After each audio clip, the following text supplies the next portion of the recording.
My hope is built on nothing less than Jesus' blood and righteousness. I dare not trust the sweetest frame, but wholly lean on Jesus' name.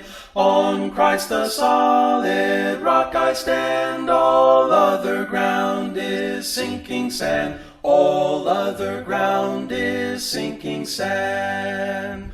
When darkness veils his lovely face, I rest on his unchanging grace. In every high and stormy gale, my anchor holds within the veil. On Christ the solid rock I stand, all other ground is sinking sand. All other ground is sinking sand. His oath, his covenant, his blood support me in the whelming flood. When all around my soul gives way, he then is all my hope and stay. On Christ the solid rock I stand, all other ground is sinking sand. All other ground is sinking sand. When he shall come with trumpet sound, oh, may I then in him be found, dressed in his righteousness alone, faultless to stand before the throne. On Christ the solid rock I stand, all other ground is sinking sand. All other ground is sinking sand. Last Tuesday we discussed the troubled domestic situation in the household of Isaac with the two brothers, Jacob and Esau, and the high-spirited, rebellious mother, Rebekah. And we saw the unworthy trick that was played on the blind old man at the connivance of Rebekah and Jacob, resulting, as you know, in Esau having the blessing stolen from him. And that's where we finished on Tuesday night. But I began to think about this. Well, what's the next chapter saying? Well, the next chapter is, I think every boy and girl in the Bible school knows, tells of that amazing experience that Jacob had at Bethel, when he had that dream, that vision of a staircase or a ladder reaching to heaven, angels ascending and descending, God at the head of the ladder, and he said, "Surely the Lord is in this place." And I knew it not. Now, that scene has an ageless fascination, hasn't it, for children and I suppose for grown-ups too, because as we get older and as our experience of life grows, we can never read that account without longing ourselves to have some kind of experience, something like that of Jacob that would make God more of a reality in our lives. We realize that the one great thing in life, in fact, is to possess God. Now look at the picture again. Here's a young man. He's saying goodbye to his father and mother. And I'm perfectly sure that this was the very first time that Jacob had ever been away from home. If you read the narrative, you discover that it's Esau, the irrepressible Esau, who's the countryman, the man of the wide open spaces, the hunter, the woodsman. And Jacob is the dweller in tents. And that says everything. He loved to stay at home. So that I'm perfectly sure that this was not a journey that Jacob was willing to undertake voluntarily. I think he would have remained at home had he had the choice. And I suppose you could say that for him it wasn't a very happy moment, a very happy situation. He's going because his mother has urged him to go. His mother has persuaded him to go by telling him, well, it won't be for very long. Soon your brother's anger will pass away and you can come home again. And I suppose you could say that Jacob left home with dignified haste, if there's such a thing. Dignified because he certainly left with the blessing of his father on his head, and with haste because Esau has threatened to take his life. And Rebekah's sending him to his uncle Laban in Mesopotamia at Haran. But before he meets Laban, he's got to have a meeting with God.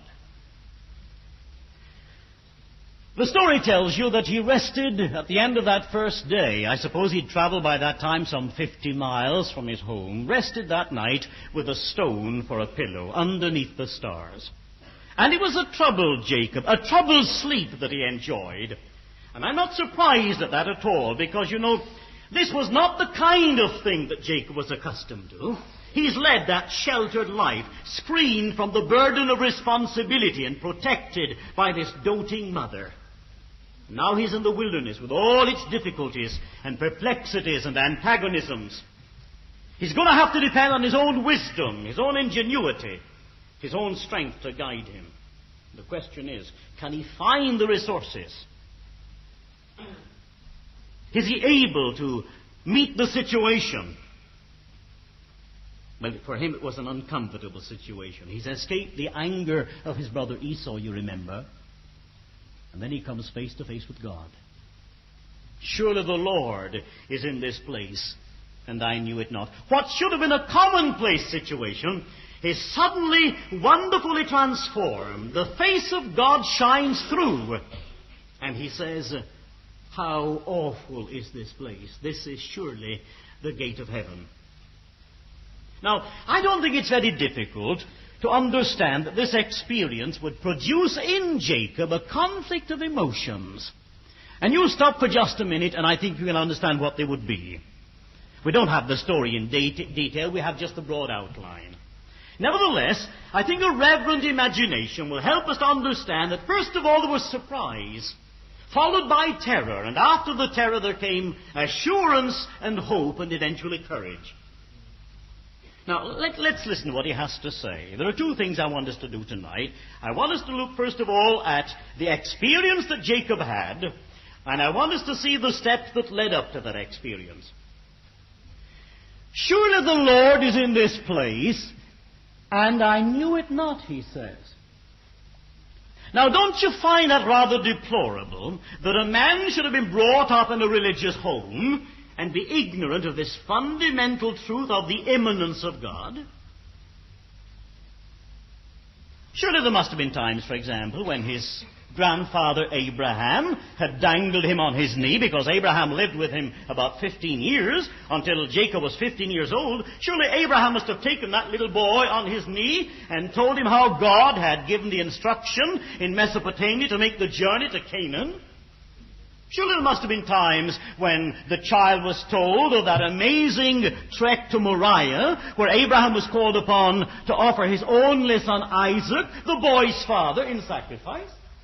And surely the boy's own father, perhaps his mother, had told of the time when the servant was sent to Mesopotamia to bring back the woman Rebekah, who was to be his mother. I'm sure that he must have heard of these things. But you see, he'd heard the words, but the sense seems to have evaded him. He hadn't taken it in. And consequently, he had to have this crucial awakening to the reality of the omnipresence of God, the fact that God is everywhere. And you know, I think it's the same with most of us. I think that first, as children, we hear things, we are told things, but we don't always take them in. And it's personal realization that transforms the word of truth into the rule of life. You recall what John wrote? That which we have heard, that which we have seen, that which we have looked upon, and our hands have handled of the word of life, that declare we unto you. And there you have the graduation from hearsay to vision and experience. And there's something else too. Jacob has hitherto associated God with a certain place. That's pretty obvious. With a distinctive ceremony. At a special time. He'd seen his father Isaac as the patriarchal priest, offering the family sacrifice at the family altar. Time after time, he knew exactly when it would happen. He knew precisely when his father would assume that responsibility.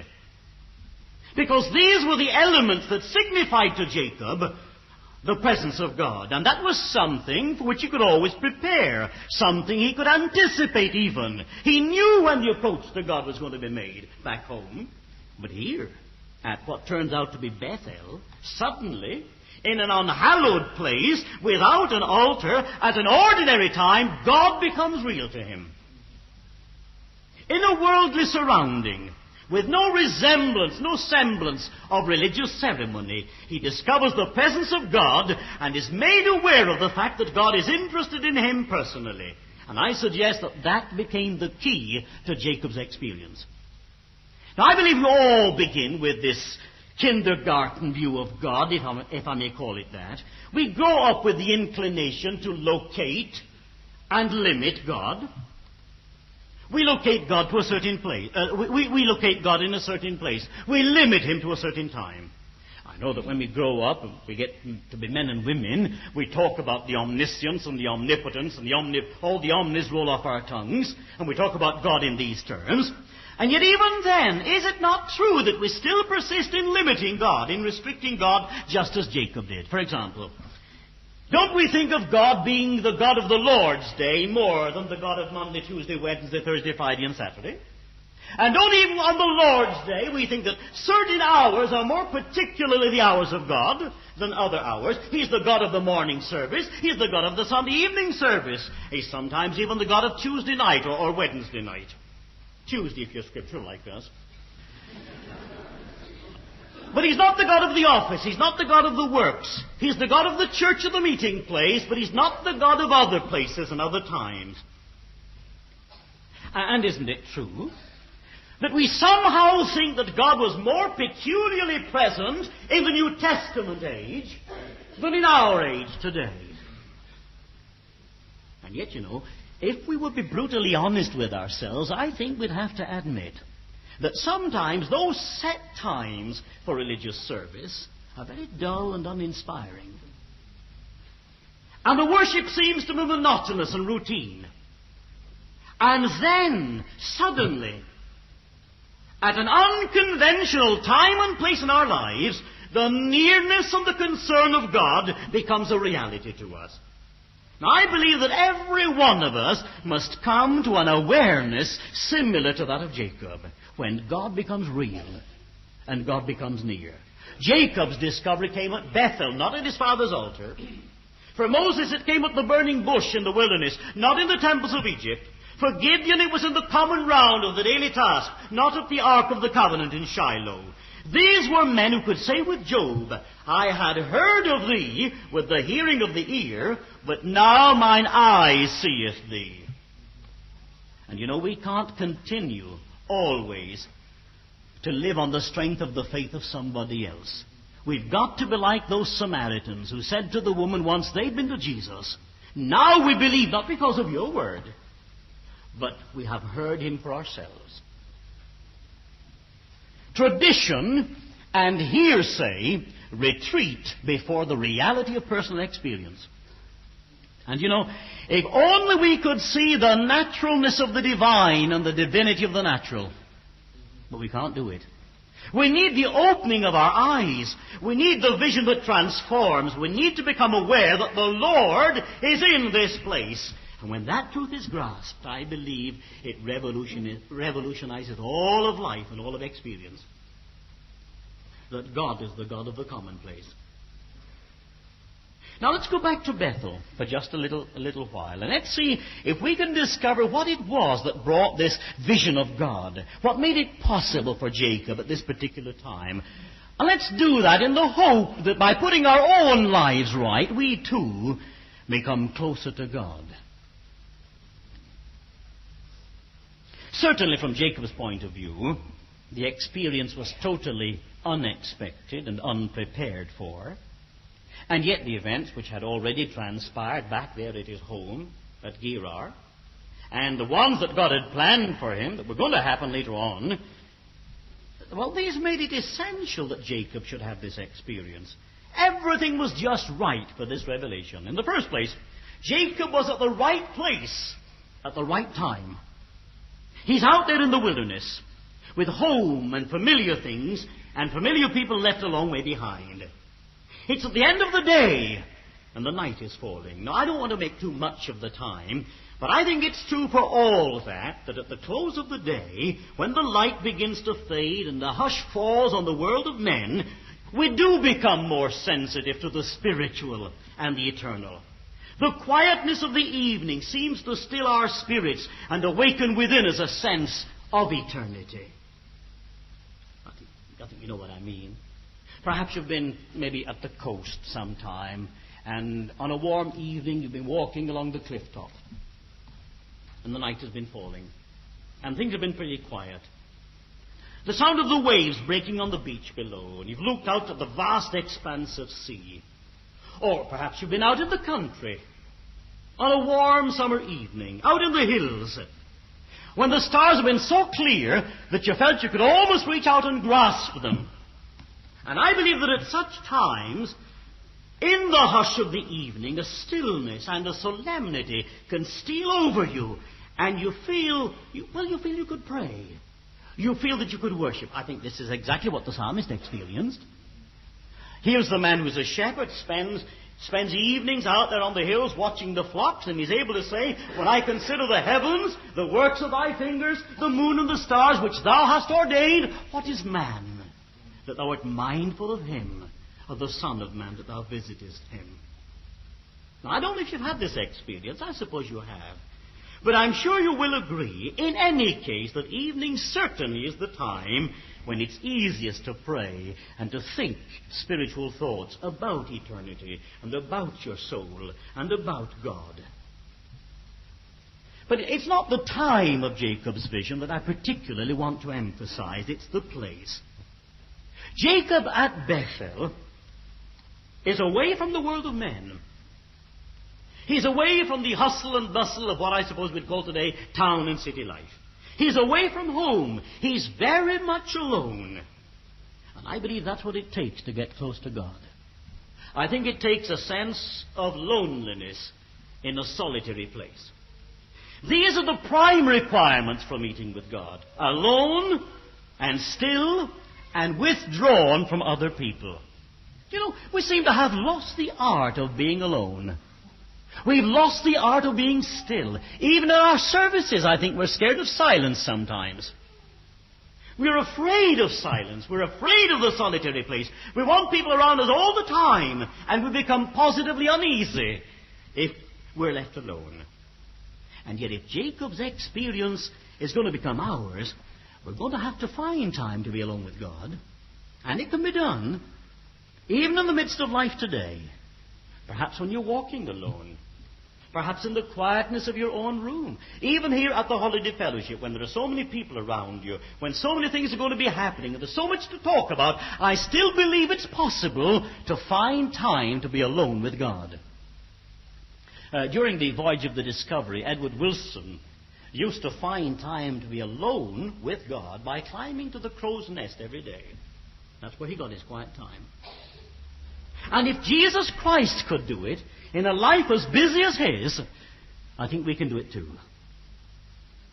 He's in the right place at the right time. And he's got the right kind of pillow. Now, you might think that's funny. A stone on a hillside for pillow. But you know, uncomfortable as it undoubtedly was, it's a strange fact that pillows like that have led men to the profoundest experiences of God. Hardship, not comfort, brings a man closer to God. And when your resting place is comfortable, you tend to get too comfortable. And it's generally true that with the increase in spiritual, in material and physical comfort, there comes the decrease of spiritual awareness.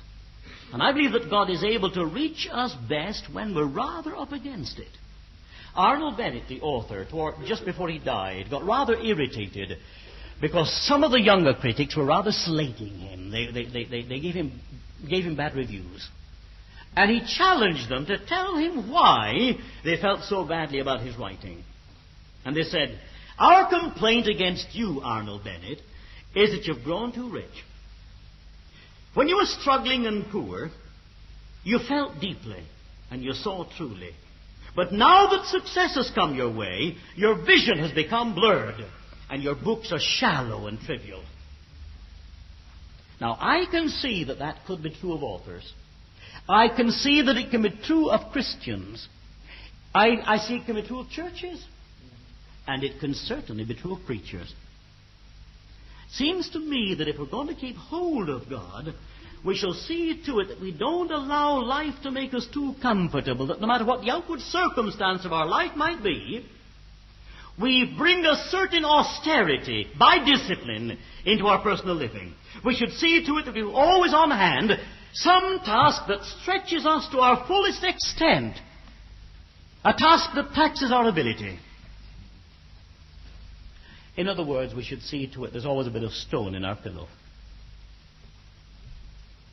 Jacob was at the right place. He had the right kind of pillow. And he was in the right mood. He was troubled. Yes, he was troubled. I remind you once again why he was there in the first place. A day or two before, he deliberately deceived his blind father and defrauded his twin brother. And the result was that Esau had threatened to kill him, and Jacob had been sent away under a cloud for his own safety. Now, I read it as the first night on that outward journey. He's got a long way to go. He's gone 50 miles. He's got at least another 400 miles to go. As I said, it's not the kind of journey that Jacob would anticipate, that he would relish. He's a home boy. And you fancy going from here to East Kilbride on a camel, and you know, that's quite a distance. Well, it's not difficult to imagine the mood that hung over Jacob as he lay down to try to sleep on that hillside with a stone for a pillow that night. He couldn't any longer ward off the sense of shame that his shabby trick had brought upon himself. And I believe that more and more he was becoming aware of the awful sense of loneliness and separation from both God and his fellows that sin inevitably brings. It wasn't only night outside, it was night inside for Jacob. And it was then, when the deeps within that man had begun to open up, when he pondered on the perils of the wilderness, and the pain of loneliness, and the bitterness of sin, and his own guilt, in that mood, God revealed himself to Jacob. Now, don't you think this is another reason why God is still unreal to many people today? They never trouble to listen to the voices within. They never trouble to cultivate what you might call the deep moods of the soul. They constantly dwell on the surface of life. They rush from work to pleasure, from pleasure to sleep, and from sleep to work again, and they never trouble the deeps in their soul. One poet put it like this: "From morn to midnight, all day through, I laugh and play as others do. I sin and chatter just the same as others with a different name. And all year long upon the stage I dance and tumble and do rage so vehemently I scarcely see the inner and eternal me. I have a temple I do not visit, a heart I have forgot, a self I have never met." That's what's wrong with people today. I like to say that people own a mansion, and because God is not in their lives, they're owning a mansion and they're living in the basement. The best rooms in their beings are not being occupied because they are not filled with a sense of the presence of God. Now, we need to cultivate the deep mood, the mood that makes us aware of the bigness and the wonder and the mystery of things. As Christians, we need worship. We need prayer. We need fellowship with spiritually minded people. Because cut off from these things, the vision fades and the soul shrivels and we become superficial and life itself becomes meaningless. Jacob at Bethel was in the right place, with the right pillow, in the right mood, and God spoke. And I believe that if we can learn from this story to take time to be alone, to maintain a sense of hardness in our lives, to take the trouble to keep alive a sense of life's mystery, and then God will become real to us. And in the striking expression of George Fox, the whole universe will give off a new scent. Now, there's more I would like to say, but I've been struggling with the cold for the last 3 days, and I've been taking contact to dry it up, and believe me, it's working very successfully. I've got a mouth like leather at the moment. But after this vision, Jacob did two things. Very briefly, first he marked the place. He took the stone that had been his pillow and he set it up as a memorial. Now why? To serve as a reminder of the experience, to make it possible for him to come back time and time again for renewal. And indeed, in later years, God actually sent him back to Bethel, and he erected an altar, and he lived there. Mark these experiences in your life. Keep them fresh. Let the reality be perennial. And secondly, he made a vow. He determined to do something for God, the God who'd made himself known. And I suggest that if you feel in the next few days your heart burn within you as he talks with us by the way, you should determine to do something about it. Something practical, something useful. You should make a commitment of yourself. Nothing does you good unless it makes you good. And nothing makes you good unless it makes you good for something and good to somebody. And it's little use catching a vision of God if it doesn't change you. I'm not saying that Jacob was absolutely, fundamentally, and irrevocably changed by this experience. The complete change did not come until later at Jabbok, when he had another similar experience, when he wrestled with an angel, it says. But nevertheless, at this spot at Bethel, Jacob is changed. Jacob does make a commitment of himself to God. And he goes forward knowing that the God of Abraham, Isaac, and Jacob is with him. Now, let me say in conclusion that invariably the holiday fellowship's a busy time. But I suggest that with so much that's going to be happening around you, you should find time to be alone with God, as Jacob was. The success or failure, the value of the holiday fellowship depends on what happens between God and us. This can be the opportunity of meeting God anew, if not for the first time. And we're presented with the challenge of spiritual renewal and rededication. But it's going to depend very largely on our attitude. If we listen to what God has to say as the men bring their messages, and we listen with an obedient heart, with a disposition that says, Lord, what wilt thou have me to do? This may very well turn out to be a Bethel, a house of God for you.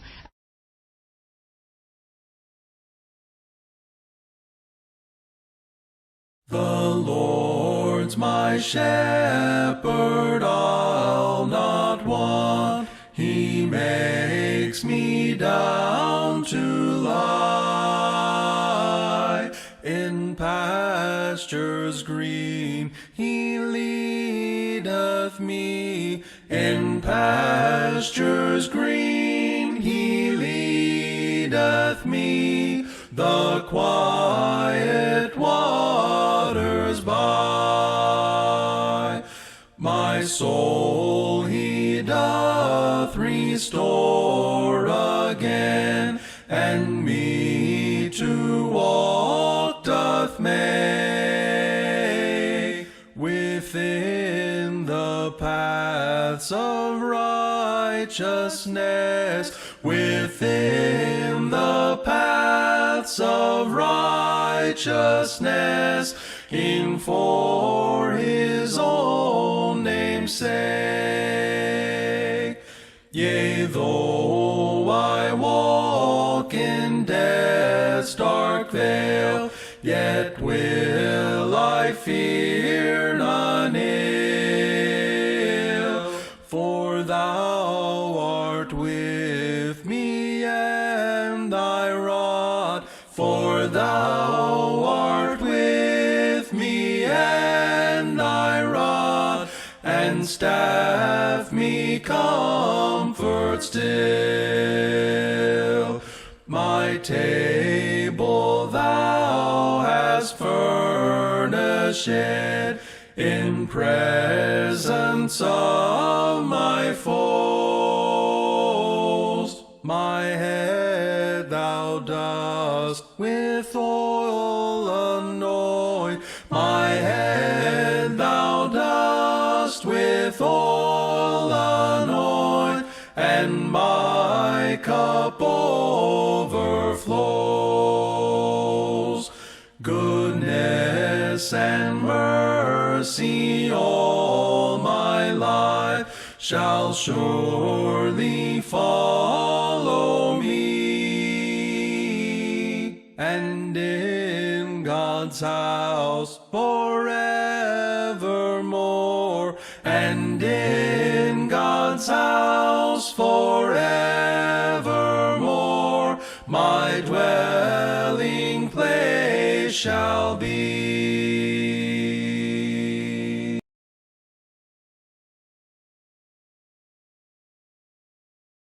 Nearer, my God, to thee, nearer to thee, e'en though it be a cross that raiseth me, still all my soul shall be nearer, my God, to thee, nearer, my God, to thee, nearer to thee. Though like a wanderer, the sun gone down, darkness be over me, my rest a stone, yet in my dreams I'd be nearer, my God, to thee, nearer, my God, to thee, nearer to thee. There let the way appear, steps unto heaven. All that thou sendest me in mercy give. Angels to beckon me nearer, my God, to thee, nearer, my God, to thee, nearer to thee. Or if on joyful wing, cleaving the sky, sun, moon, and stars forgot, upward I fly, still all my song shall be nearer, my God, to thee, nearer, my God, to thee, nearer to thee.